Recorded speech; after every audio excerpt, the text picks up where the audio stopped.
Ketika berbicara tentang persaingan di pasar oligopoli, seringkali kita berpikirnya itu, misalnya contohnya di model Bertrand, mereka melakukan persaingan harga secara berdarah-darah ya.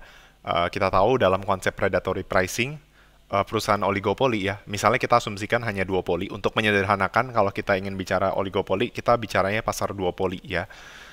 Anggap ada dua perusahaan ya, mereka berusaha untuk merebut pangsa pasar, atau sebenarnya tujuan mereka adalah mereka ingin menjadi monopoli. Kenapa mereka ingin menjadi monopoli? Supaya mereka bisa menguasai profit sebesar-besarnya.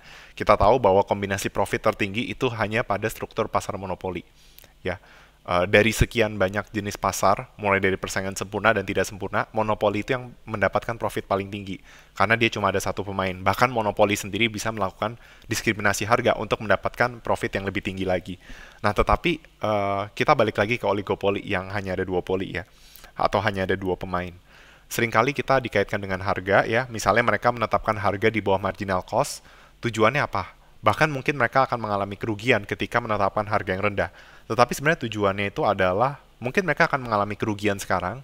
Nah, tetapi apa yang akan terjadi selanjutnya? Yang terjadi selanjutnya adalah siapa yang masih bertahan di pasar, itulah yang akan menguasai pasar. Jadi tujuan mereka mengalami kerugian adalah sebenarnya kayak bersaing. Siapa yang tahan nih kalau rugi sekian gitu ya. Nanti ada perusahaan yang ruginya terlalu banyak, dia nggak tahan, akhirnya dia keluar sendiri. Dan perusahaan yang keluar itu berarti keluar dari industri menyebabkan yang tadi duopoli jadi monopoli. Nah, sekarang dia tinggal sendiri dan dia bisa menetapkan harga setinggi-tingginya yang dia mau. Bukan setinggi-tingginya, tetapi menetapkan harga yang lebih tinggi dari sebelumnya, yang intinya akan menghasilkan profit maksimum yang lebih tinggi. Nah, seringkali kita identik dengan bicara oligopoli, kita identiknya persaingan harga ya.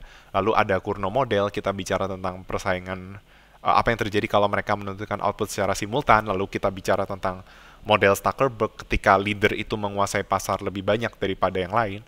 Nah, tetapi sebenarnya persaingan itu tidak selalu berkaitan dengan harga. Ada juga yang sifatnya non-price competition. Jadi persaingan oligopolinya bukan dari harga, tapi yang non-price.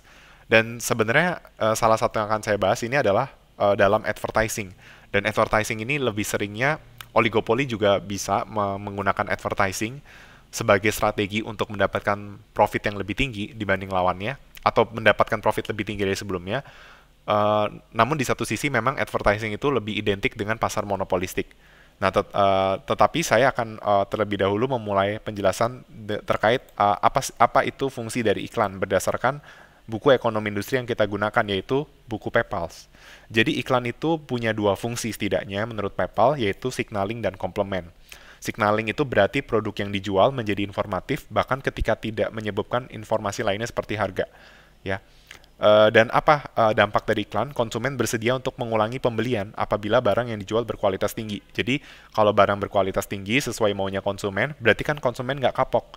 Nah, kalau konsumen nggak kapok, mereka kan mau beli lagi, ya. Tetapi kalau tidak memuaskan, mereka nggak akan membeli lagi. Jadi ini fungsi iklan sebagai signaling. Nah, penjelasannya akan lebih detail lagi nantinya. Tetapi ini berdasarkan versi PayPal yang disitasi dari Nelson. Nah, lalu apa fungsi iklan yang sifatnya sebagai komplement? Nah, komplement itu kan pelengkap. Nah, berarti apa? Iklan itu melengkapi apa? Nah, ternyata iklan itu meningkatkan nilai barang yang dikonsumsi melalui network externality yang menciptakan daya tarik kerumunan crowd appeal sehingga lebih banyak yang membeli. Jadi kalau misalnya kita gara-gara iklan kita merasa suatu produk itu menjadi lebih menarik, ya, dan itu menimbulkan banyak orang yang lebih banyak membeli. Nah, itu berarti iklan itu berfungsi sebagai komplement. Nah, di pertemuan selanjutnya kita akan membahas lebih detail terkait iklan termasuk hitungannya, ya. Kayak apakah sebaiknya kita menetapkan iklan itu sebanyak-banyaknya? Artinya apakah ada kondisi di mana kalau iklan terlalu banyak ternyata profit itu jadi turun atau bagaimana? Saya rasa di pengantar mikro sudah sempat disinggung, tetapi di ekonomi industri akan lebih detail lagi hitungannya. Jadi pastikan kalian datang SG selanjutnya ya. Terima kasih atas perhatiannya.